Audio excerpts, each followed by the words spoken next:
Welcome back, everyone, to episode 37. I can't believe we're already that far, but episode 37 of the They Fly Now Show podcasts. And this week, we're going to be talking about a third of the Skywalker saga, the prequels.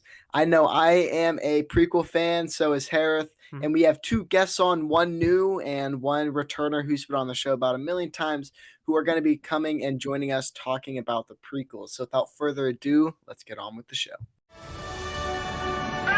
fly now! They fly now? They fly now!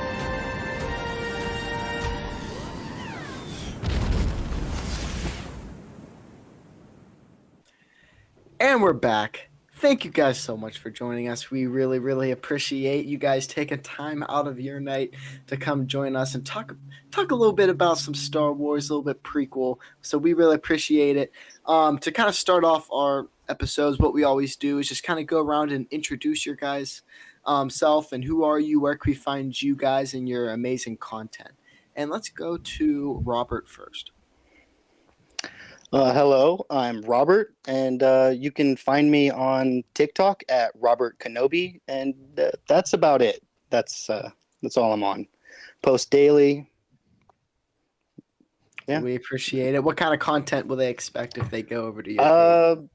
Mostly like video game content. If I feel like talking about something else, I'll post that. And, I know you have this. Pretty much it. You have the series right now. Playing an Obi-Wan Kenobi gaming clip every day until Kenobi. Yeah, Obi-Wan Kenobi gaming clips every day. Which I've been wondering. I love Obi-Wan. He's my favorite character. So yeah, I'm super excited for the Kenobi series. Nice. It's gonna be amazing. Nice. So how? Because I know a lot of times you're playing like Battlefront 2. Like, do you ever just kind of like how do you get the gaming clips? You just play a random Star Wars game, or do you like to stick to the same few? Or I'll just, I only have a few Star Wars games that I can play as Obi-Wan.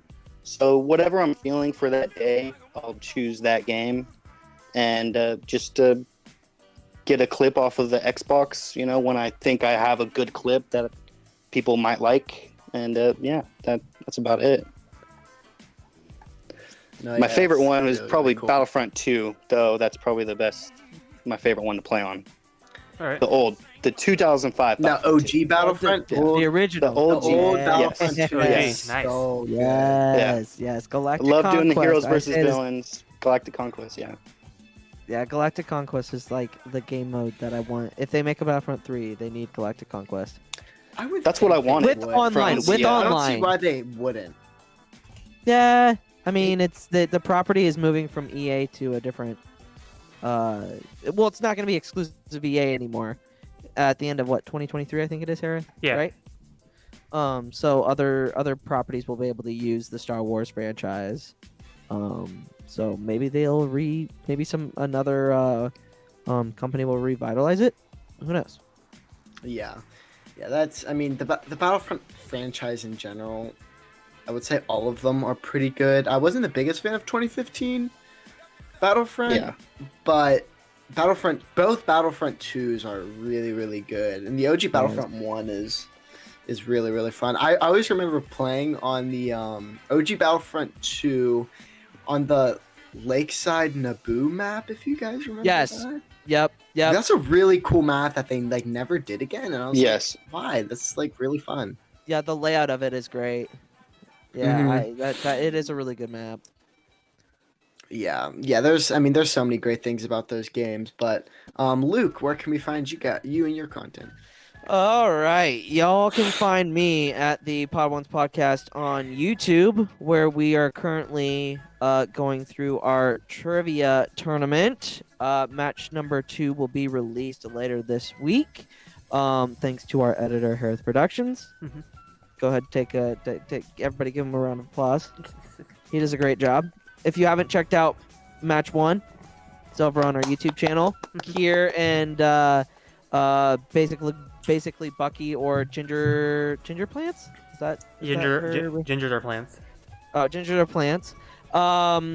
This week's match is Element 7 versus Xanatos 1138.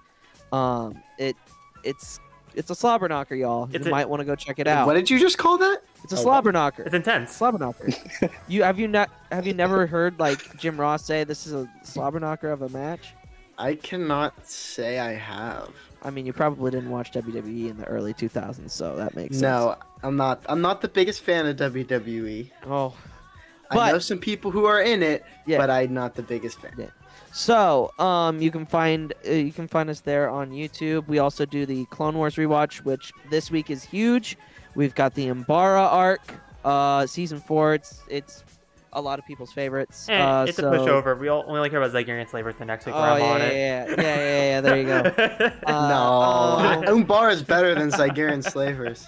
I think it's a nice little. You have the appetizer, Definitely. and then you have the appetizer. No, not the appetizer. You have the main course, and then you have the dessert.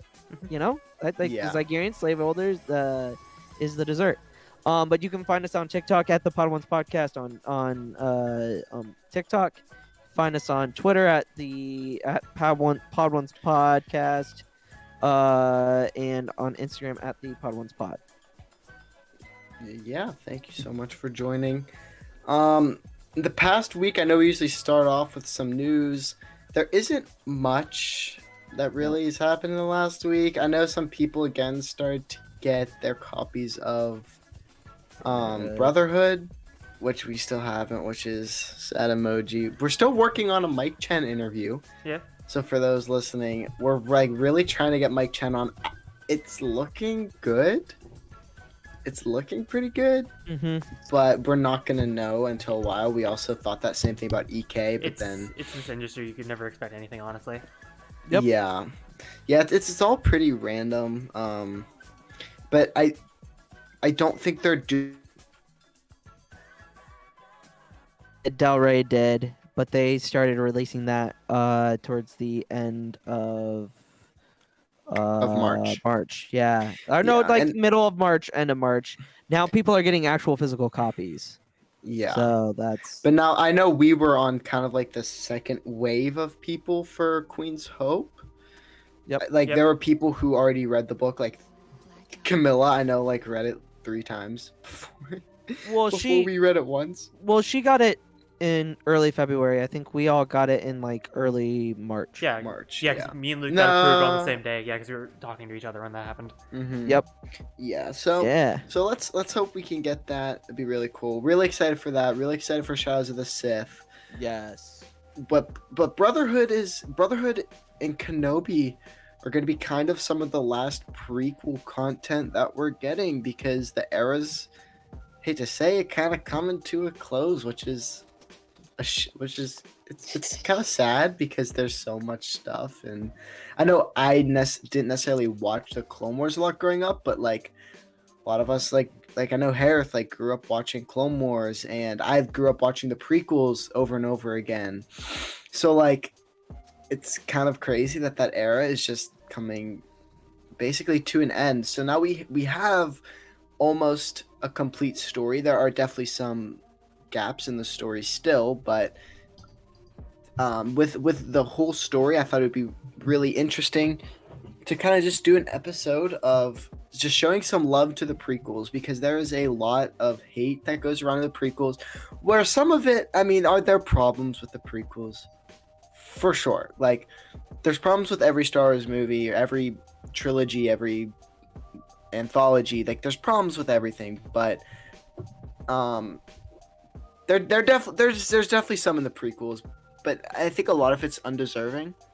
I really do, and I think a lot of the hate is has kind of shifted from the prequels to the sequels, but there's still a lot of hate towards them, and I think this would be just a really good time especially with 2 people who we're joined with who really, really love those 3 movies and Clone Wars and everything. So without further ado, let's get on with the first one, which is Phantom Menace. Obviously, Phantom Menace was the first ever Star Wars movie I watched. I'm not sure about you guys, but there's a lot of really great things with it, and it's confusing at some points. But I want to know, what are your guys' top 5 favorite moments from the Phantom Menace, and we'll go. Let's just do 1 and 1. So Luke says 1, Robert says 1, and then we'll just kind of talk about them. So Luke, if you want to go first. Rob, you go first. Rob, you can go first. Me go first? Yeah. Yeah. Okay. I want to give Jar Jar some love. The part when Jar Jar's talking smack on the Force, I just love that part. You know, Qui-Gon's like, "Oh, trust in the Force; it will guide us." It's like, "Oh, Big Maxi, the Force." I love Jar Jar. He's great. Yeah. Yeah, there's Jar Jar, man, is just he's something. Yeah. There, I mentioned this a few weeks ago when we were talking about our marketing episode, and we talked about like the behind the scenes of Star Wars. That there's a lollipop of Jar Jar's tongue. That his tongue is the candy, and you like lick his tongue while looking Oh my into his God, eyes. Yeah. It's Yeah. really weird, and I actually tried to find one on eBay afterwards to see like if you can find some with the candy still in, and unfortunately you can only find them used, which I think would kind of be weird to like. Like something else that's already yeah. licked, you know? Yeah. Not very- not- Oh man, nothing's Yeah. better than Oh licking my a used God. Jar Jar tongue, man. During I a tell you what. pandemic. Ugh. Great. But yeah, Yeah, that was a bad design choice for sure. yeah. Somebody was not thinking on that one on the marketing team back then. I think they just thought Jar Jar was gonna be like this, like Or someone Everyone was loved him. thinking and got it passed. That's true. Yeah. They did have to That go through would- so that- many you know what? hands. Like that kind of tracks for Star Wars and Lucasfilm back in the late 90s, you know? It does Yeah. track. yeah. There's a lot of very questionable decisions. Yeah. That were made. But Luke, what about you? So are we going from like 5 to 1 or does it matter? It Let's go 5 to 1. if you have them ranked, then go 5 to 1. So my number 5 is like the introduction of Qui-Gon and Obi-Wan. Because we after seeing the original trilogy on VHS, like special edition VHSs. And no, actually, I think I might have gotten them in DVD form. They were the first special editions that were released on DVD. So I knew kind of what the story was, blah blah blah. But like my first ever viewing in a theater to Star Wars was Phantom Menace. So like having the introduction of like ships and everything like looking like real life and not like 1970s or 1980s, like yeah, the CGI was just fantastic. But getting to see Obi-Wan at a younger, like we know where he's at in the original trilogy, but we don't ever get that perspective of who was his master, because in the original trilogy, it was always thought back in the day that Yoda was Obi-Wan's master.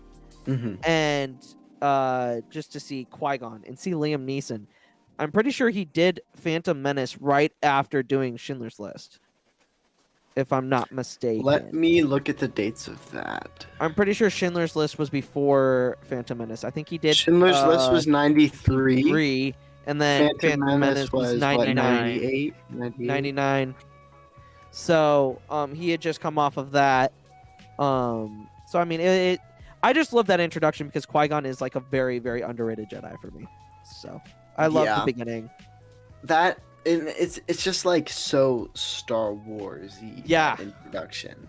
Uh-huh. It's like that's what you would kind of expect it to be, is lightsabers and doing cool things and jabbing the lightsaber into the door while Yes. it's like iconic, I swear. Yeah, absolutely. Yeah, and then like I love how the lightsaber kind of burns the door and it just falls Negotiations were short. I just Yeah. over. Yes. Yes. I more love You're right, Master. I'm more love, Negotiations were so. I just love more of the Nemoidians' reaction to like Qui-Gon coming through the door. They're just like, "What?" He's coming through. They're just like, "What is going How on?" is this happening? It's like, shut up, Newt Gunray. Shut up. It's like, "How is this happening? What's Peace. going on?" Mm-hmm. And especially knowing, like, or not knowing, like reading about Qui-Gon and Obi-Wan's relationship in Master and Apprentice. and that's the biggest thing with Phantom Menace is for me is that it gets buffed hard with books. It does. Like I wasn't the biggest Phantom Menace fan. What? I'm pointing at the my Master Apprentice and Queen Sparrow. Oh, I was trying to figure out yeah. where on Yeah. the shelf is it. Yeah, those So- those two books do wonders. They do so much, and Yeah. especially Master and Apprentice by Claudia Gray, which if you haven't read it yet, Robert, have you read it? I have not read it. I need to, though. Yes. It is really good. It's just their relationship, why it's like they are the way they are. You get a lot into Qui-Gon's mindset, and it's just a really, really great book, and it Yeah. adds layers onto Phantom Menace, which is great. That and Queen's Peril, which I'm hoping one of your top 5 will be about some handmaidens, but there's was just wonders that book or those two books especially do for Phantom Menace. Yep. Absolutely. So, Robert, if you want to go ahead with your number 2. My number 2 is R2 fixing the hyperdrive. Yes. When you see Yes. R2 for the first time Yes. in the Phantom oh my Menace. god. Love that. I love that moment, and it's kind of a sort of a callback to Empire when C-3PO says, "Oh, you don't know how to fix the hyperdrive," to R2, and that Mhm. was literally his job Yes. to fix it. Like, so it's pretty great. No, yeah. Like And like seeing everything get shot down, like all the droids getting shot before him, and then you're like, come on R2, come on R2. no, yeah, absolutely. Like that Yep. that one's up there for me, but I'd say I think that's my number 3, to be honest. Number 4 for me is the introduction of Sidious or Oh, Palpatine. Yeah. I love that. Ooh, yeah. Because again, like There we we're so go. used to seeing him like we see him as the emperor. So like as a kid, I knew the story of like the original trilogy, but I was like when I remember watching it as a kid, I'm like, who is that guy? I'm like, okay, this makes 0 sense, but whatever, I'll go with it. And like to see what he does by pulling the strings. Like this is the beginning of him starting the strings of everything that will happen the next 8 movies. And this is just the build, this is just at the beginning.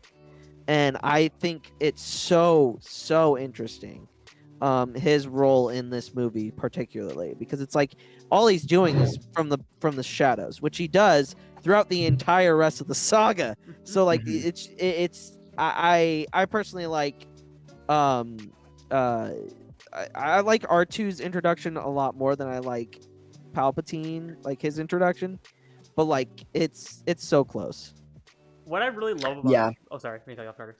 No, you're good. No, what I really love about that moment in particular is I love how like when Palpatine shows up and they're like, yeah, there's 2 Jedi here, and Palpatine's like, they're gone too far, terminate them immediately. Like I love how like you can tell that like the Jedi are going to areas that like he's like, I'm not ready for them yet, get rid of them. Yep. Like Yeah. because like I want that treaty signed. it's just, like, I Like love, that was perfect. The way he says that, I'm like, yep. That's like that's Emperor right there. That's not Palpatine at all. That's just the Emperor from Episode 6. Now, what was it like in the theaters whenever Palpatine gets like shown for the first time? Like, is everyone like, "Oh my gosh, that's the Emperor," or did it take a Well, little bit for people to realize that? I don't know, Rob. What was you? How old are you? Are you like in that range where you were a little bit older when you saw the Phantom I'm Menace? 27. Oh, you're Okay, yeah, 27. so, like, the so same we were we're the same age. So we were about 5 Uh, when that movie came out, right? yeah. Yeah. So like our reactions are probably going to be the same. Yeah. Like I was just like, oh wow, that guy looks Yeah. cool. But like now that I watch it, like if I were to watch it in the theater and I had no idea, Yeah, that was pretty much it. like it's incredible, like to see just like the reaction that even when you show it to somebody that has never seen it, like that's like if you show them the original trilogy first and then show them the prequels, and then you tell them who that is right away, they're like, "Oh, okay, that's cool." Mhm. Like to see that reaction. That's how I think I would react if I'd never seen Star Wars before. No, yeah, definitely. I mean, it's just so interesting to see him like literally play both sides of the coin, Oh yeah. both sides of the chessboard in front of your eyes, and you're like, holy crap! And you Well, see like- how dark he is, and like Yeah. him and Maul walking and talking about their plans. It's just Oh. like, Mm-hmm. God holy damn crap. it! Like that the Tatooine is partially populated. Yes, It'll be easy to find them, my master. And then he's just like, uh, we will reveal ourselves to the Jedi. Like the conversation between those two, Alas, we'll have Just- revenge. just freaking fantastic. And hold on. I know you're pulling up Plagueis. I knew it was gonna come up eventually. I was This- just about to This pull up, freaking book does wonders for the prequel for the for that movie as well. Even though it's not canon like, anymore. bad it's legends. It is such a great read. Such a great read. This is one of my favorite and I don't read a whole lot of legends. This is my favorite legends book. Like I wish Plagueis were canon. Like his story. Like this story is freaking fantastic. I I feel love like it. eventually they'll get there. I do. I Well, do. the problem is that a lot of the things that happen in this book Cannot happen anymore. cannot happen because of Master of See, the I've Universe. heard that, but I've also heard otherwise from some people. Because Like- Matt Martin confirmed on Twitter, who is the story group for Lucasfilm, said one of the main reasons why Plagueis can't be canon is because Plagueis is dead during Phantom Menace. Well, in Legends, he's alive Yeah, during Phantom that's Menace. right. So there's little like inconsistencies like that. And I like that. I like the fact that he's alive during Phantom Menace, because then he sees. Robert, have you read the book? You've read the book, haven't you? I have the book. Yes. Okay. It was a while ago that I read the book, but I know I also like that he was alive during the Phantom Menace. Because I think it gives like a. I think it works really good with his story. Yes, absolutely. Because I mean, they literally, I feel like they pulled the story of Plagueis directly out and put it into the comic version, because everybody says, do you see the comic panel in Darth Vader 2017? Hereth? Is it 2017? Vader 2017? Where you see Vader 2017, where you see Palpatine like around Shmi. Oh yeah. Using the Force. vision Oh, sequence, That was yes. directly taken from Plagueis, because Plagueis and Palpatine both use the Force to Yeah. manipulate midichlorians to create life, which he says in Revenge of the Sith. So, and then Plagueis actually gets to see Anakin. He has this monologue in his head that he's like, the Force always strikes back. It always finds a way to. It was like the Force. to- Like they didn't create Anakin in Legends, but it was more of But like they manipulated it. They it, manipulated and the Force struck it- back, and I was like, no. No, yeah, and that's what it was. The Force was striking back and saying, "Nah, you can't. You can't do that, bro. We're gonna make somebody even stronger than both of you." But yeah, I love that, because, and you also get to see Plagueis, but you also get to see like Palpatine's beginning, and like him like taking the steps into like. First, he starts as a counselor. Then he gets the Senate seat, and then like in Hugo Damask is behind the scenes doing like funneling money, making trades, finding Camino, finding Geonosis. Like, it's freaking fantastic. I love that book so much. I love this. Yeah, book. I mean, I would think that eventually something's gonna feed into that story.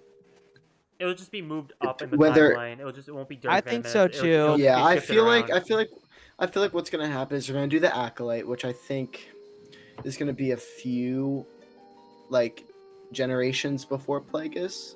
And then thought it was supposed to be like wouldn't- 50 years before Phantom 50 Menace, years, right? yeah, something like that. And then get a follow, like, imagine if we got a Plagueis show.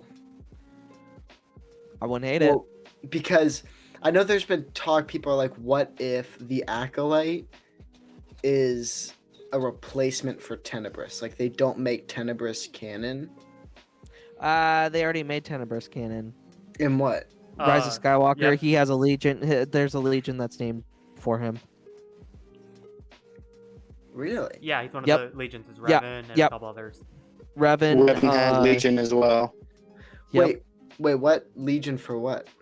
For the Sith troopers On Exegol. in Rise of Skywalker. Yeah, on Exegol. Oh, okay.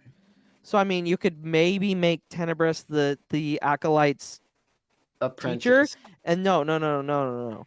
You can make the acolyte, the acolyte, Tenebris, Plagueis, and then Plagueis. Palpatine. Yes. Yeah. Yes. That And then could be have the really- acolyte find Plagueis or Higo Damask, and then he becomes the apprentice of the acolyte, and then he ends up killing the acolyte, and then he. Find Palpatine. That could be interesting. Yeah, that could. There's a lot of different ways that they could do that, but I do think like everyone's like so worried about it not being like that they're not going to do it, but I really think they are. I just think it's a matter of time. They're just building up to it. They're so close to the Phantom Menace. You know. Yeah, which I mean, like High Republic right now is a pretty big focus in the. I would say in the Lucasfilm right now is like Yeah. I mean we have phase 1 just got complete, we have phase 2, phase 3, and I feel like after phase 3 of the High Republic, then it's gonna be like okay, let's build what we just did directly to Phantom Menace. I feel like that would be a really neat way that they could connect them. Possibly.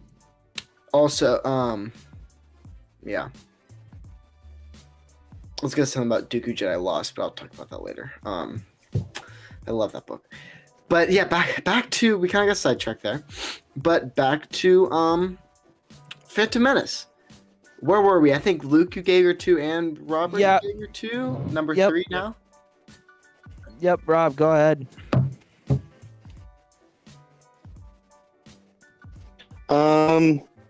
For my one, I have Yoda describing the path to the dark side. You know, when he's telling Anakin yes. his fear in him. I Yes. think those really good moments. No, yeah, for sure. Like that fear leads to anger, anger leads to hate, hate leads to suffering. And like the fact that Anakin is cold. Anakin's really Suffering. cold a lot.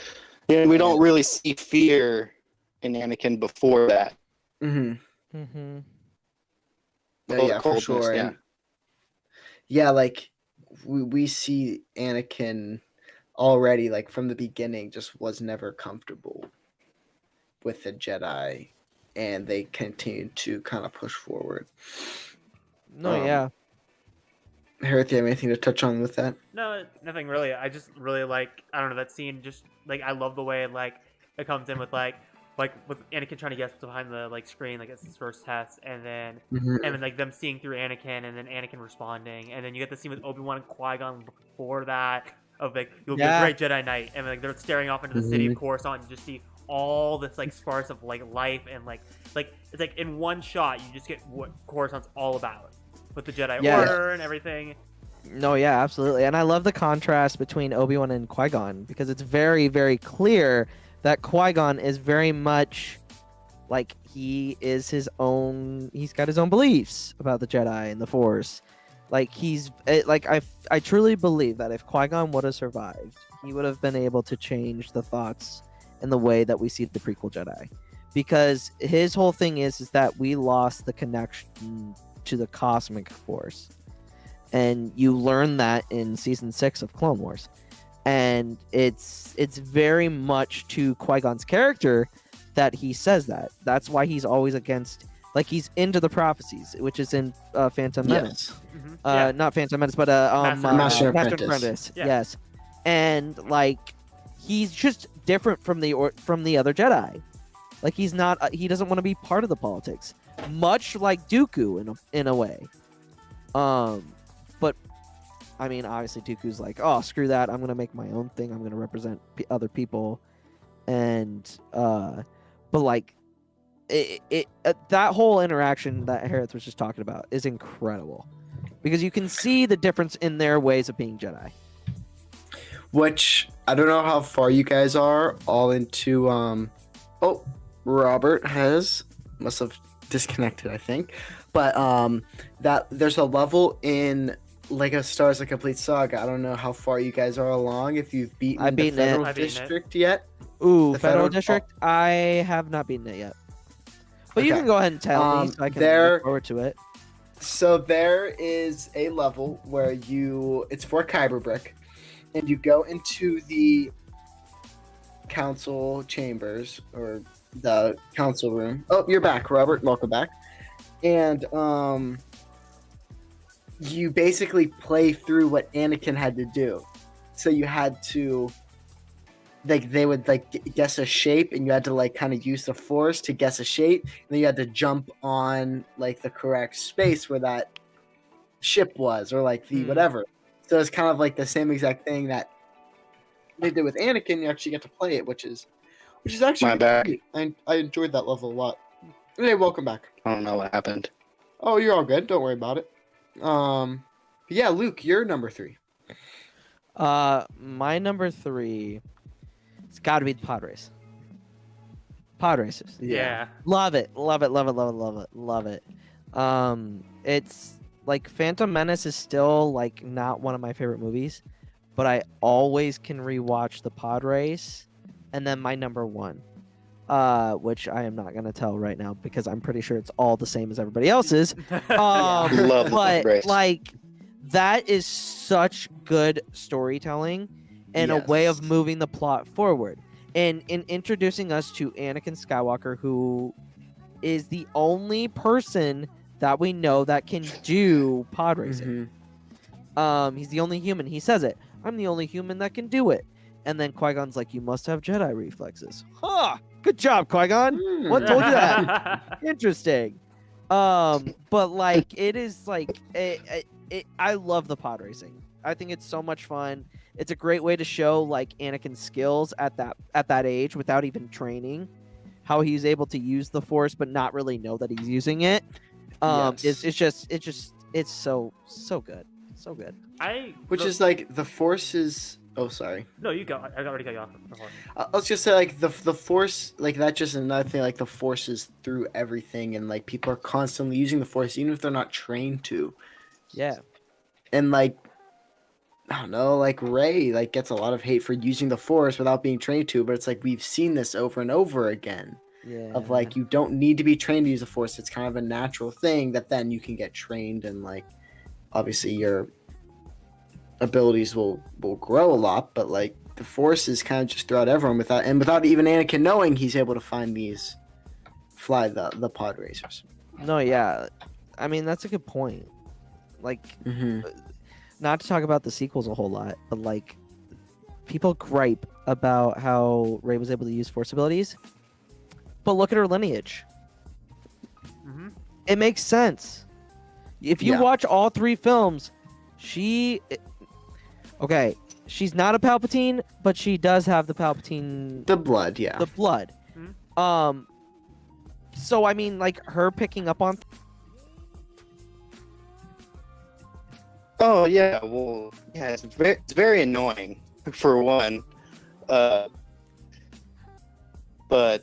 yeah, she knows about the Jedi already. She's talked about the Jedi. She knows that mystery of that. So it's kind of for that argument, she knows about the Force already. So Yeah. Mm-hmm. No, using it, actually figuring out how to use it shouldn't be too hard to. And like you said, it comes naturally. Right. Absolutely. Yeah. Yeah. for Totally sure. fine. Well, I was gonna say before I got off Carter, I was gonna say what I love about the pod race is yes, I love the pod race itself, but I love the build up and anticipation to it, where it's Yes. where Padme's you've never won a race. He's I've never even finished a race, and they're like, what? Yeah. Yeah. He's like, oh, I'm sure it'll be different this time. Never finished. Can either of you guys or anyone on the panel name 3 or more pod racers? I can name 2 right now off the top of my head. That's it. excluding Anakin. Excluding Anakin. Okay, Sebulba. Sebulba. This I have one. this I already have has one, been too. in this has been in the trivia. before. It was in last year's trivia tournament. I think I'm that's not what good it with was. trivia. I can't think of the other. I know. name. I know Yeah. one. I can shoot. Okay. I can shoot Ben Quadranero's off right now. That's what I was Yeah, just gonna say. Ben Ben Quadranero's- Quadranero's. He's the Ben one I Quadraneros, know. That's right. That's right. Also, That's right. Easter egg for Clone Wars fans. He's in season 6 Ben- during the Clone Wars yeah. arc. He's one of Anakin's posters in his Jedi Temple room. Yep. Oh, what? That's sweet. Yep. And just like his old Jedi Starfighter Yep. that he's holding. He that's slammed it also down really during good. his arc Yeah. with Obi-Wan. Yep. It's Huh. awesome. Love it. But yeah. Yeah, that's a neat little Easter egg. Mm-hmm. But yeah. Who is next? I think Rob's up because I Robert, talked yeah, about Robert, yeah. Pod race, I talked about the pod races. It would be your number 4, No, 3. 3. 3. No. Um, Would it be 3. 3. Yep. Yeah, mine. I have the dinner scene on Tatooine when Anakin's talking about helping out Qui-Gon and all of them, and he's saying, you know, his mom tells him the biggest problem with the galaxy is that no one helps each other, and yeah, that scene just gets me emotional now while watching it. So yeah, I love that. Yeah. Yeah, that's a really great scene. The only thing I hate is Jar Jar. I don't like how Jar Jar reaches his tongue and does it like 3 times to get the fruit on the other side of the table. It's like, Jar Jar, you're ruining a good moment.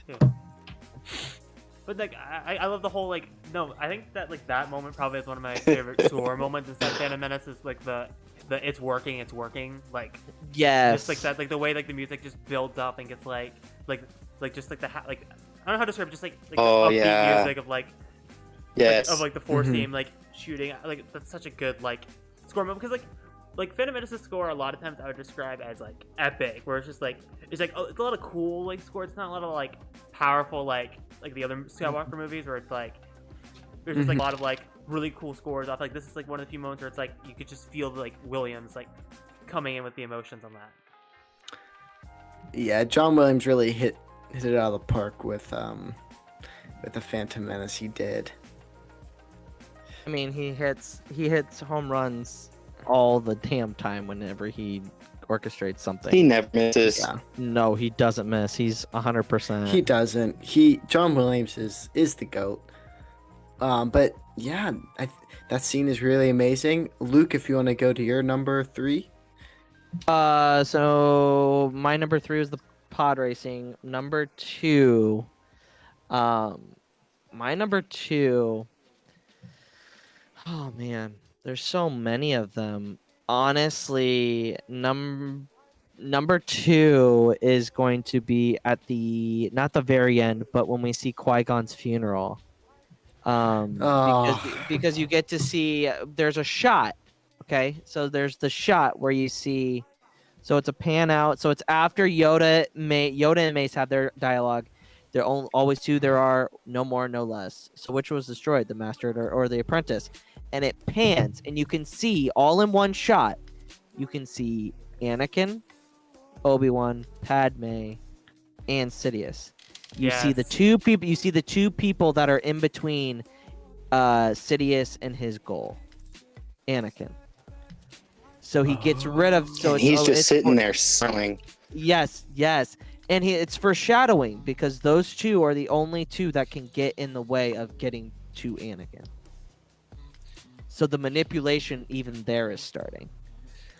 Oh, I never noticed that. Yeah, once you go back and watch that, you'll never look at that scene from that movie like the same ever again. That's why it's number 2 for me because of it because it's so foreshadowing of the rest of the saga. Yeah. So. But yeah, and like Palpatine like will say that Padme is one of the only people that he feared could ruin the whole thing because she could have.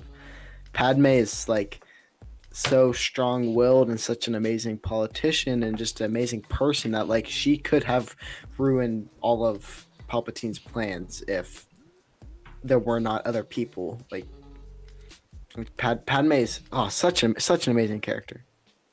No, yeah. Yeah, because like Palpatine's like manipulation again, like Luke said, it's starting here. You're seeing the beginnings of it.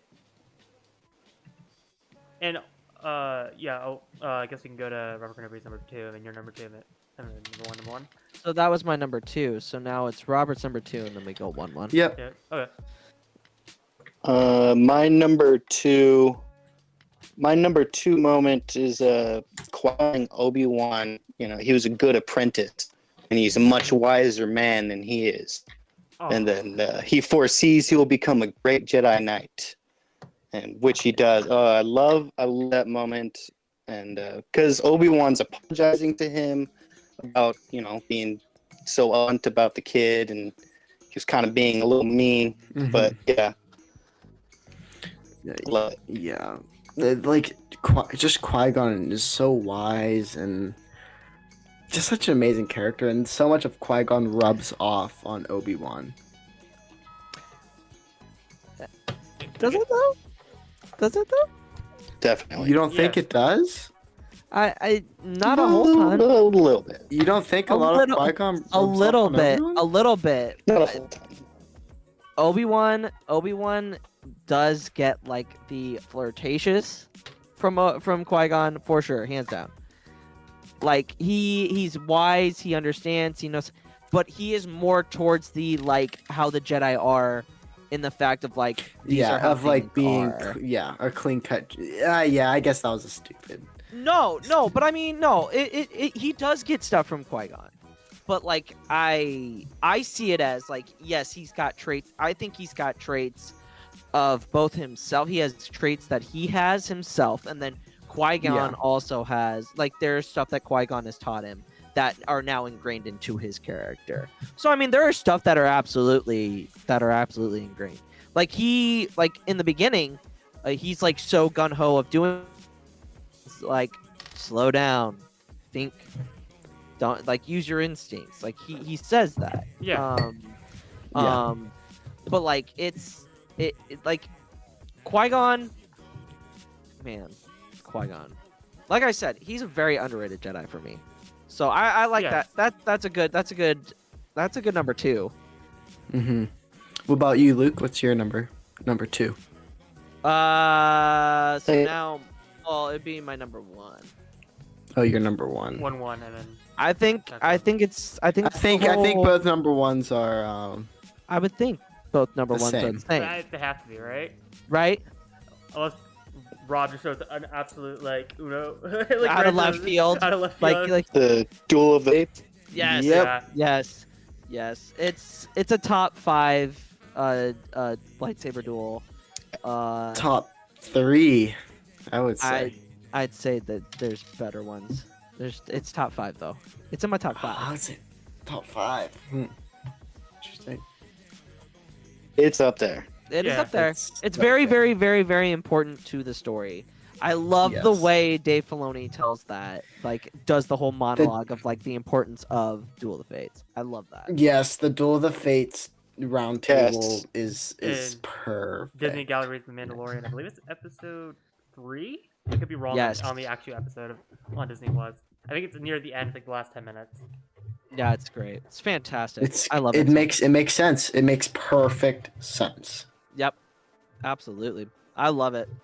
I really, truly love it. It's great. Honestly, I think I really start to enjoy Phantom Menace from, I would say, like the 3rd act onwards. Like I wouldn't even just say Duel of the Fates. I would say I love the whole Battle of Naboo.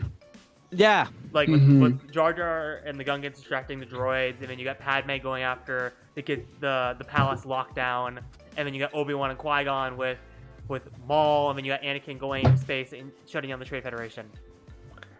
Yeah, it's really high paced and really great. But Oh, yeah. Robert, what are your opinions on Duel of the Fates?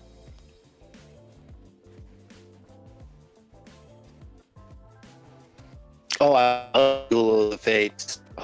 It's so impactful to the story. Like me, always, he says during that round table.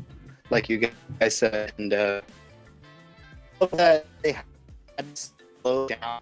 Can you Oh, you're kind of cutting out, Robert. during the last bit? Hey, Robert, you're kind of cutting So, out. Maybe if you want to maybe turn off your camera, that may help. And that helps with like connection issues sometimes.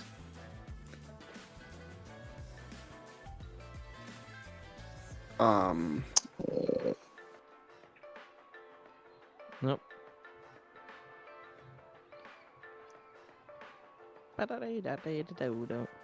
Connection issues. News.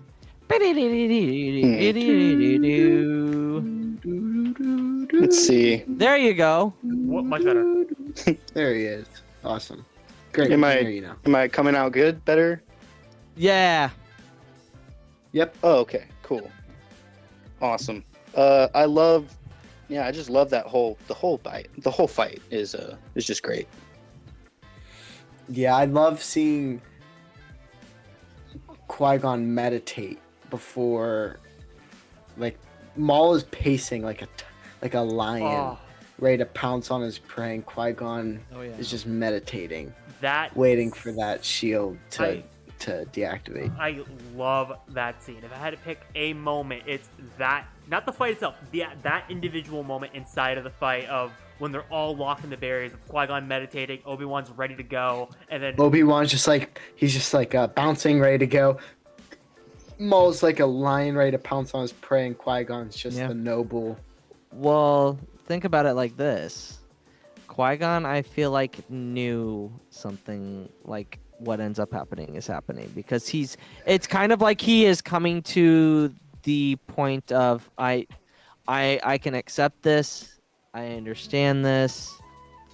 Let's however this goes, I'm ready, because that he's meditating. Like I feel like that's that's how I look at it. Like he knows what's gonna happen. He's accepted the outcome on however it lands. If it lands that he survives, great. If he dies, it's what the Force is commanding. the will it of the to. Force is just Yeah, the will of the allowing Force. it. Yeah, Yeah. that's all. Yeah, he's following the will of the Force for sure. Yep. That's a good way Yeah. to see it. Yeah. Fight's so good. The acrobats, I feel like they really do well with Maul doing flips and stuff. It's like so perfect. I can't wait to meet Ray Park. It's gonna be awesome because we're all going. Rob, are you going to Celebration this year? No, I'm unfortunately not. I don't have not able to go this year. Oh, you're all good. Yeah. Dang, you can live vicariously through all of us. Yes. Exactly. Oh, I But- definitely will. Oh yeah, absolutely. It's gonna be a whole lot of fun. And I like meeting Ray Park is gonna be really, really, really cool. Oh yeah, Like I absolutely. can't wait. One thing I was surprised neither of you had in your top 5 was the Handmaidens. I love the Handmaidens. They are one of my favorite parts about the Phantom Menace. I absolutely love the background we get in Queen's Peril, and like just how they operate fascinates me, and it's definitely one of my favorite parts of the movie. Yeah, I can see that. It's if you were to give me 10, that would be one of my 10. It just barely misses the top Mhm. 5.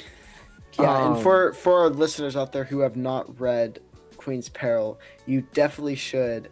And so this is, I guess, a minor spoiler for Queen's Peril, but the reason there's a lot of reason that the handmaids act the way they do. Like, for example, when Queen Amidala is talking, she talks in a very low, monotone voice, and that's so it can be easily done by all of the different handmaidens, and you wouldn't know a difference between who is in as Padme at that time. Or they dress Padme very, very with what do you call it? I don't know, very extravagant. Yeah. extravagant. That's the word I was looking for. Extravagant, with all these giant headpieces and tons of makeup and big dresses. So you could put me or you could put Hereth in it, and we'd look pretty much the same. just because there's I'm so just much. imagining. I'm just imagining either one of you in a dress. In an amidala. That's hilarious. That's awesome. But yeah, so it's just like there's just little nods like that, and I mean, it's not until a few years ago that you actually realized, oh wait, this is Padme's Padme. Like this is when Padme's Padme, and this is when Sabe's Amidala, or this is like whenever they're switching. It's just really really fascinating. And I think that it's just one of the highlights of the movie. No, yeah. Hereth looked like you were gonna say something. Oh, for sure. No, I was like, my mind was going whoosh. It was in Just hyperspace. zoned out. Mm-hmm. And also learning what is happening. I can't praise Queen's Peril enough for what it does for this movie. Like learning about what's happening on the other parts of Naboo that we don't see, and like the endangerment that a lot of the population is in is just really, really, really cool. But yeah. we spent a lot of time on Phantom Menace. We spent almost an hour on Phantom Menace, which I was not expecting. It is. I feel like Attack of the Clones. Yeah, it is go what it fast. is. Oh wow. Yeah, I think maybe for Attack of the Clones, just do our top threes. Fine by me. Because That's easy to do. yeah, I mean, Clones doesn't have a lot. No. yeah. Oh yeah. Now, Revenge And of the Sith, on Revenge the of other the hand. Sith. See, that's the thing. Like we could be talking about Revenge of the Sith for a long time. So 5, 3, So- 5. 5, 3, 5. Yes. We'll see. We'll feel like see how much. that's We'll see Attack the Clones how much time, because Okay. I don't want to go more than an hour 45. Well, you better get talking then. Yeah. So Let's let's start it off, and we'll start with Rob for your number 3 moment of Attack of the Clones. My number 3 moment would be Django versus Obi-Wan. Just all of it. Yep. Really. Yes. Mm-hmm. Yes. I love seeing Mandalorians versus Jedi, and Django's just using everything at his disposal for the fight against Obi-Wan. It is a great fight. Yeah, it is, and especially like that fight is everywhere. That fight's in space. It's on Camino. Like they're shooting at each other. They're kind of dueling each other a little bit. It's really really fun to see. I will say, every time I watch it and I hear the noise that the Seismic charge. seismic charge is Stand by. Yeah. Perfect. Oh yeah. Wow. Which, do any of you guys have a lightsaber that can make the seismic charge ignition? Eventually, I will. You said eventually. Yeah, You gotta well, it's install. broken You right gotta now. install. You gotta I install wish. the font. No. I gotta install the font. Oh, okay. So yeah, it is capable. Char J. Your Shout co-host. out Uh, Church RJ. Char J of the Pod Ones podcast. I believe he's got the font that does the seismic charge. Actually. So yeah, that's cool. Yeah, that's really cool. The seismic charge. I mean, what Star Wars fan doesn't like the seismic charge? It's just No, yeah. Yep. That would be my number 3 as well. Like the first half of the I mean, besides the chase, everything moves a little bit slow. Kind of the bigger gripes are with the like Padme Anakin stuff. Which there are some parts. I rewatched Attack of the Clones not too long ago, and like it, like the writing not great, the execution of it on the not other hand, great. yeah, the writing for it, the execution though was better than I remembered, because they didn't have much to work with, and they did well for what they had. But yeah, number 3 from what I would agree is absolutely would be Obi-Wan and Django. Now, if I had a 3A, it would be Hayden Christensen's monologue in the Lars Homestead? yeah, Lars Homestead. When he goes into the whole monologue, we get our first Oh, yeah. first true like like of him of Anakin really showing that there is Vader. Like Anakin, there's the Vader moment where he is full on like it's all Obi-Wan's fault. He's holding me back. And then you see like the inner struggle that he has, because after he yells, I slaughtered them like animals. I hate them. He walks closer, falls on the ground, like slowly gets on the ground, and she goes, "To be human, to feel pain is to be human." And he says, "I'm a Jedi. Mm-hmm. I know I'm better than this." So you get the Vader parts of Anakin, and then you have him being himself again, and it's like the struggle that we ultimately see in Revenge of the Sith and also in the Clone Wars is started right there. Yeah, for So sure. I also really, really enjoy that. Then jump into like number 2. For yeah, I'm trying to think anything. I mean, because I already know. but okay. This is one of the things I wanted to address. Okay. There's been some things going around. People are saying that Padme is racist because of the way she reacts. Yeah. Oh god. No. Not No. Like, it's now a thing where while a creator said that, and now people are going around saying that Padme is racist. That's not a thing. I hate that that's even like where, I don't know how someone can come to that conclusion from watching that, but it just doesn't make sense to me. It's sad that somebody would use that as a clout chase. Yeah. That's the issue I have. But the thing, And it's just, it's not true. It's not true. it's And Padme consoling her friend.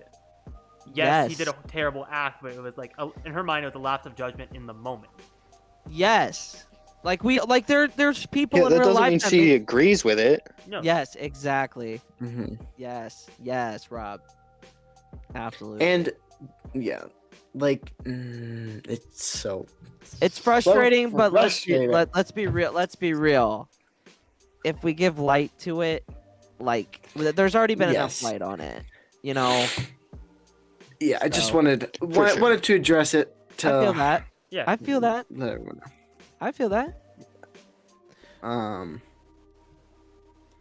But like, But yeah, just quickly jumping to Robert's number 2 and Luke's number 2 for Attack of the Clones. Yeah. I have a feeling what one of you guys are gonna say. My number 2. 2 is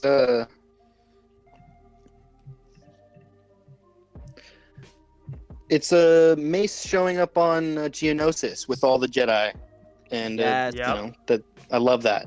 Yes. I love seeing all the Mhm. Jedi in action. That's just It's just great. It's such Oh, a yeah. great moment. And it's the I first would- time that you see canon-wise that you have all these Jedi with all these lightsabers out on one screen. So it's kind of overwhelming if you think about it, Right. but it's great. This party's over. I would love to see a single comic, not a run, just one comic of Yoda going to Kamino, getting all the clones, and them planning. That could Attack of the Clones, a certain point of view. be, Luke said it, so my words. Yep. That would be a great story from. But guess what? We're not going to see those freaking books for another 20 years. 20 So years. I'll be 40 and Oh. it'll be just great. We'll be having our own kids and Hopefully. married. And then we're like, oh look, Hopefully. Attack of the Clones. What are Who you said- talking about? I wonder if they ended up talking about Yoda. Yeah. No, but I could see it. That's interesting. But like if you played the old Clone Wars game back in 2003, it gave you a little bit of the backstory. Because you start off as Mace, you get into the tank. It's the tank game. So about 3 or 4 missions is how you get to the arena with Mace Windu. Like you and Luminara are going through obstacles, doing all these things, destroying droids, destroying the Separatists, and then you get into the arena. and then right from the arena you go into the Battle of Geonosis, which I think is a underrated battle. Like, it is incredible. I love the shots. You get to see the destruction, like see what Obi-Wan was talking about in A New Hope. You were part of the Clone Wars? Yes, I was. And like, you see the beginnings of the Clone Wars, which is it's just incredible.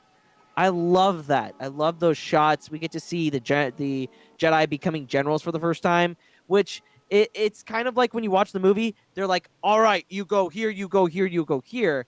But like when you read the canon novels, it's like they struggle with that. Yeah, and it's You know? Also, you got to remember, this is the clones' first ever battle, and they're basically, Yes.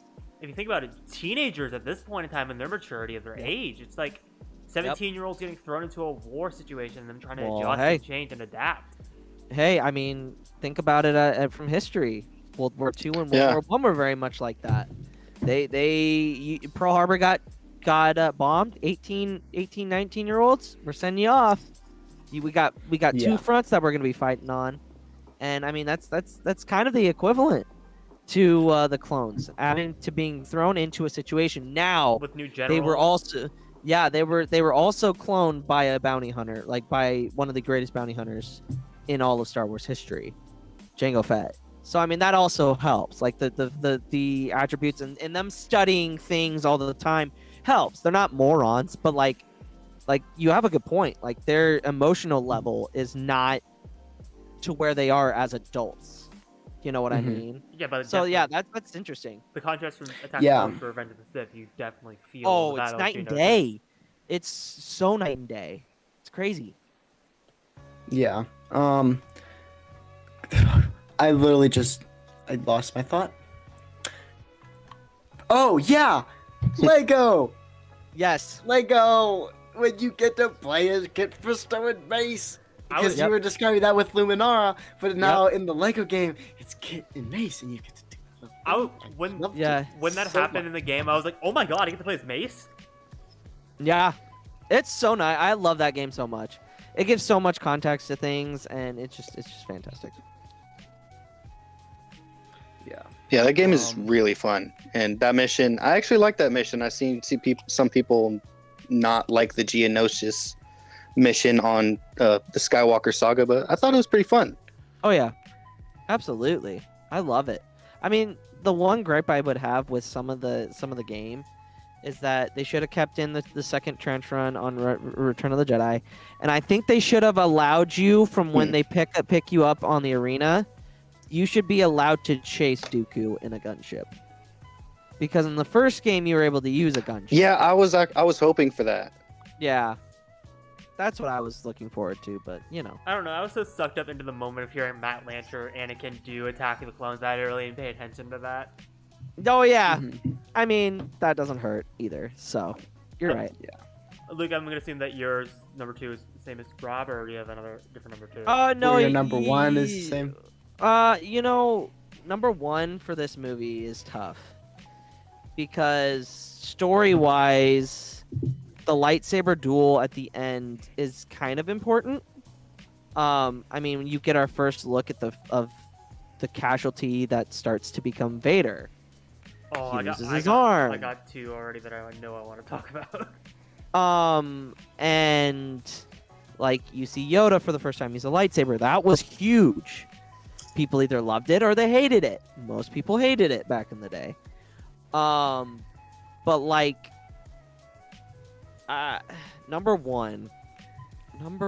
See, it's so hard because there's so many great moments. I'd have to say Obi-Wan in the arena when he takes down that Acklay. Oh, really? That's that's a good number one. That's number 1 because it's Mullet Obi-Wan and he completely takes out the Acklay. Just wrecks it. Dude, it's the spin. Yeah, it's Oh, it's so good.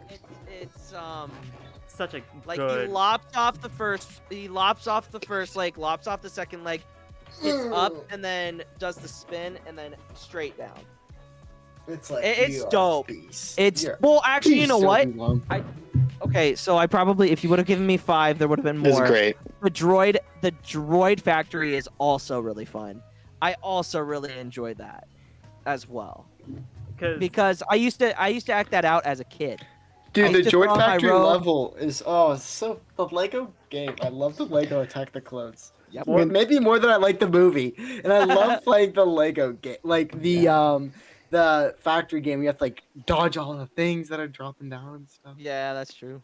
But Yeah, I was gonna absolutely. say, Robert, what's your number one for Attack of the Clones? Yeah, that like Luke, that one's really hard.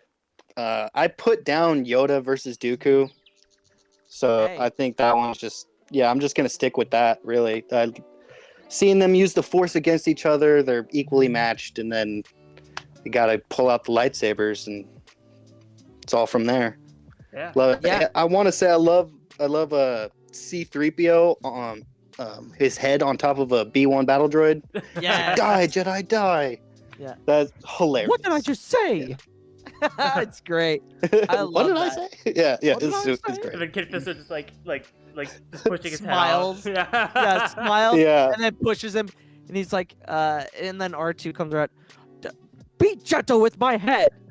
And then he's like, "Oh," and then he was trying to put him back together. I Oh, was this like, is such a R2, drag. No, oh, this is such a drag. Oh, It's, that's like, such a dragging great him. line. Oh, it's great. And I mean, it's just like also kind of like with Dooku.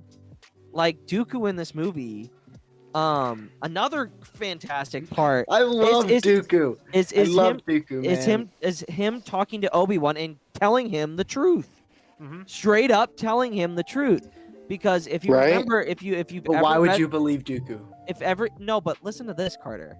If you've read the Revenge of the Sith novelization, he you have a monologue into Dooku's head, and he has kind of a flashback where he's trying to get Sidious to take in Obi-Wan instead of Anakin. Because he's like, I think he's way better. I think he's more powerful, and he fits our vision more. And and it makes sense because if you look at Attack of the Clones, he straight up tells him that, what if I told you that the Senate was ruled by the Sith Lord? And then Obi-Wan's like, impossible. The Jedi would have found that out by now. And he's like, well, bro, guess what's going on? And then Obi-Wan learns it in episode 3, and he's like, oh my god, we're idiots. But I mean, Obi-Wan starts to put the pieces together, I would say, in Clone Wars Season 6 of... I- You know a Yes. man named called Tyrannus? That episode, Yeah. that's an underrated episode of Clone Wars. yes, it is. I agree. I cannot speak more highly about Dooku Jedi Lost. It does a lot for I his don't character. know. I don't know. Have you guys all read it? Listen. Yeah. I have an Yeah, I've read Audible, it. but I need You to have, listen to Luke? it. Need to listen to Yeah. it. It is like I love it. I love it. I love it so much. We learned so much about Dooku. What kind of Dooku's motives are a little bit. Like you learn his Yes. backstory. Yes. What happened when he left the Order, because it's not what people think. I think a big misconception is that Dooku gets persuaded by Tyrannus while he's in the Order, but that's not all what happened. Dooku, spoiler a little bit, Dooku said, I'm gonna leave the Order. I need to leave the Order because I need to do my stuff on Sereno. It's not, it really wasn't too deep, I wouldn't say. It just, they had some disagreements, and Dooku said, okay, I'm just gonna leave and I'm gonna go to Sereno. So And then It fits Attack of the Clones. after that, Yeah. after that is whenever he got manipulated by Palpatine. But also, well, sorry, Fell Luke, the dark side. you go. You go that. so and here's the other thing about this stupid book. You see the beginnings of Dooku turning in this freaking Mhm. book. Because Plagueis, him, Palpatine, and Qui-Gon, and Sifo Dyas are all in the same freaking room together. The same room, talking about whether or not the Republic should create an army. Like they were doing hypotheticals. My God, this book has everything. It just has everything. But yeah, it's like that book does a lot, and it's gonna be interesting of where I mean it takes place. One half takes place in like few months into with- Clone Wars? Um, Because Ventress is there. yeah, Ventress is there. It's split in two halves, right? It's like Ventress learning about Dooku's history of the Yes, Jedi. it's Ventress. It's Ventress doing her own thing that kind of parallels Dooku's past, I would say. Okay, so I mean, like it'll be interesting to see if Brotherhood is included in either before or after that timeline. Yeah, it'll actually be very interesting. I'm But- eager to see. I was gonna Yeah, say I see that. something completely different though. On same note, it kind of does also line up with Attack of the Clones. With what Mace Windu was describing Dooku in the beginning of the movie is like he goes like, "There's no way he could attempt assassination on his life. He's a former Jedi." Like I always thought that line was weird, but like the way you're describing how Dooku left the Order, like it 100% tracks for what Dooku's character is for how Mace describes him in Attack of the Clones. It's like there's no way Dooku could ever do that. Like No, how yeah. would he go this far to like kill Yeah, he's Senator Naboo? he's a former Jedi. He wouldn't assassinate a senator. It's like, okay, bro. Okay, good one. It's like moments like Good one. that. It's just again like I think like what I believe about like canon books like enhancing stuff is like that moment in particular Oh yeah, just enhanced that a lot. absolutely. And I mean, like this movie also does a lot for Padme. Oh, for Like, sure. Puts her in the forefront of like she's not she did a lot in the first one, but like this is her in the second one. Like she's not a sideline character. Like she is out and about with the boys. Like she can anything you can do, I can do better. She can prove herself on the battlefield. Like the way George was able to write her in this movie, it makes me hate the way he wrote her in episode 3. Yeah, for sure. I hated the way they treated her well, I wouldn't her say it's character a in writing thing. It's more of an editing thing because she had an entire arc Yeah. of Revenge of it just got sliced. yeah, it's just I'm not a fan of how they did Padme in episode 3. For sure, it was, But- that was definitely a cause of the editors on that front. Oh yeah, because there's so much that got cut for that freaking movie. But yeah.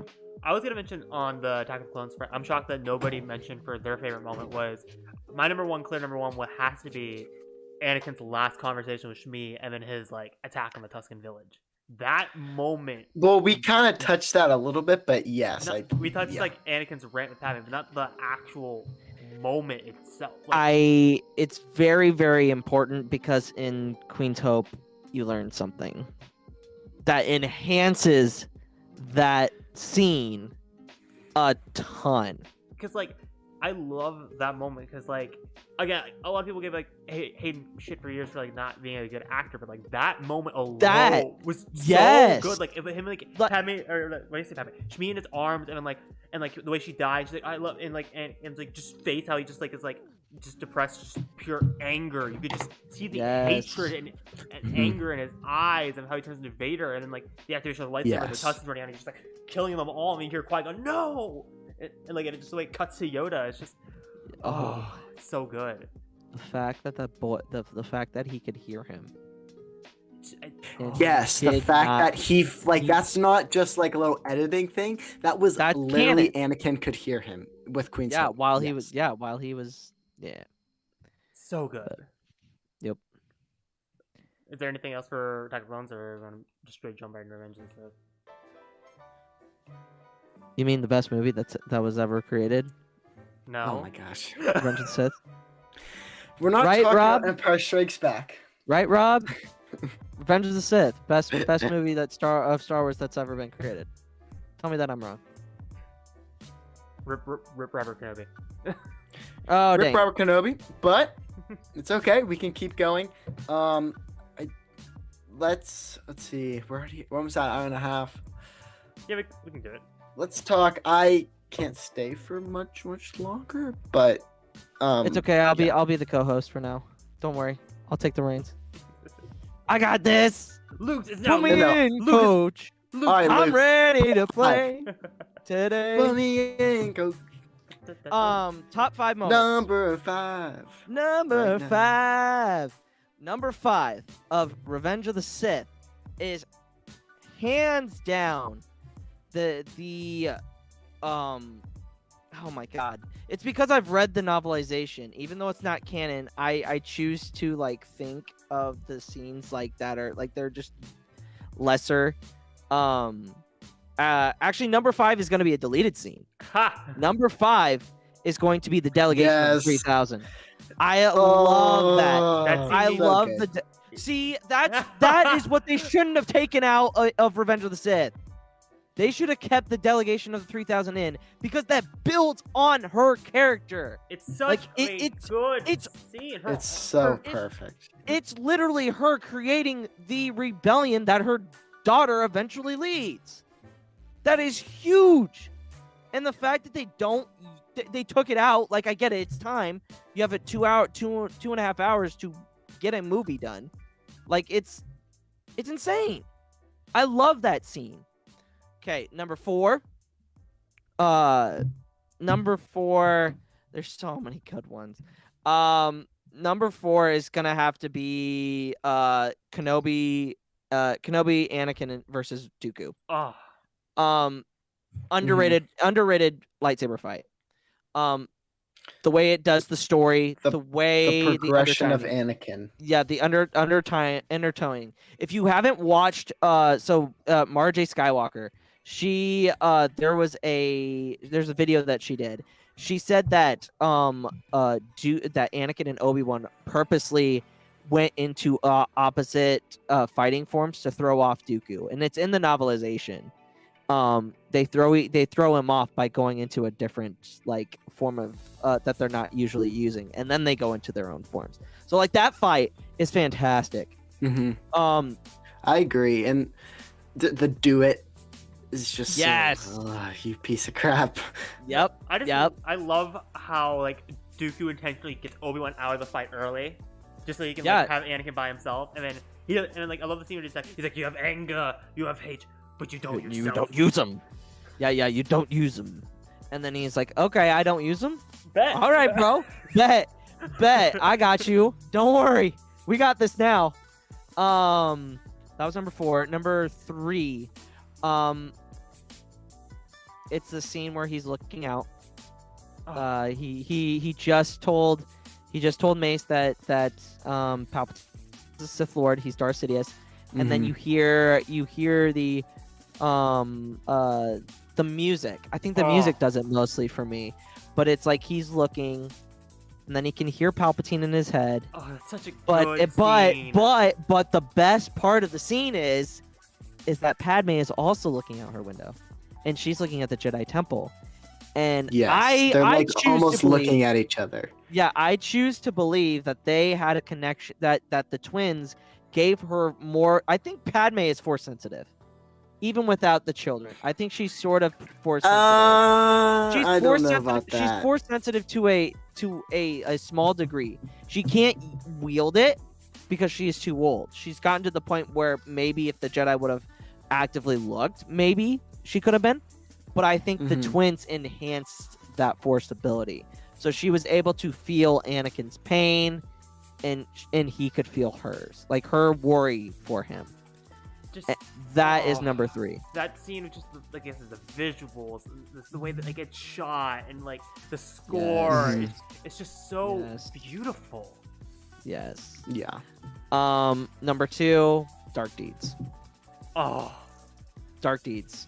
Who could have done this? And then you just see him go ham on Separatists. I don't condone him doing that, but it looks badass. Cool. It's badass. And the way it's cut with Palpatine's speech of the Empire is so good. So good. Henceforth, we reorganize into the first galactic Empire. So good. So good. But also, after he is done killing all the Separatists, he goes out and he looks at the sun, and you hear the I'm so sorry. Underrated Star Wars track right there. And you see the tear. And when that motherfucker played on the played on the trailer, that is what got No, me in tears. What makes me more sad in that moment is the way it's because the track is called "I'm So Sorry." It's not because that's the extension of Dark Deeds. Is the way it plays in Clone Wars Season 7 when Rex goes Order 66 and Ahsoka's deflecting all the blasters. It's the same track. Yes. So when I hear that score in Revenge of the Sith, I always think back to Siege of Mandalore when Ahsoka's deflecting all the blasters and escaping. So intense. And then number 1, Battle of the Heroes. For sure. My number 1 favorite lightsaber duel. Yes, it's over the top. Yes, I get it. The swinging is dumb, but story-wise, it's one of the most important story lightsaber duels in the entire saga. I think it's even more important than Duel of the Fates. But That might be a hot freaking take. Yeah. I mean, it's really important. Like Because if Anakin beats Obi-Wan, we don't get Vader. We don't get the original trilogy. No, the kids don't survive. Like, it's like Revenge of the Sith is like, I think, the perfect end to a story. Yes, is it the bad guys? And it's the first trilogy that the bad guys actually win in the end. It's not a happy story. I mean, there's a bit of hope at the end. Well, yeah, that. But I mean, for the majority of the time, the bad guys are winning. And it's just, it's heartbreaking. But like that duel, just the undertone. And with Clone Wars built into that, if you watch all 7 seasons of the Clone Wars, watch Revenge of the Sith and watch that duel, the emotions are so much higher because you've seen these two go through 7 seasons and they're so close to being brothers. It's amazing. And I have to ask, Luke, for Battle of the Heroes, do you include Yoda versus Palpatine into that, or do you count that as two separate things? that whole thing is so good. I think It is. They tie into each other really much. They do. But this might be a hot take. I feel like that if they would have just left it with Anakin and Obi-Wan, I don't know. it would have been a lot. It would have been a lot better. I don't know. Let Yoda and Palpatine have their fight. Make it shorter, and then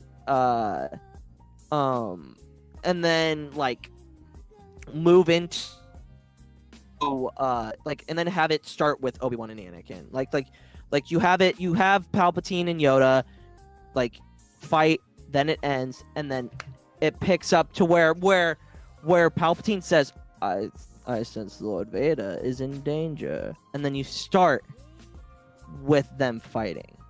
And then give them the rest of the end. Because, I mean, switching back and forth is cool, but I feel like the majority of it needed to be on Anakin and Obi-Wan. Because that's the fight that makes the whole movie. I don't know. I agree. I agree to an extent. I agree to an extent, but my favorite point of Battle of Heroes, score-wise, I would say it's the moment when Anakin... the Fade. Yeah, when you hear the dun, dun, dun, dun, dun, dun, and it cuts to Yoda and he like jumps on top of the pod and you just see Palpatine like chucking all the Senate. It's like, I always get chills at that moment. It's just, that's such a good scene.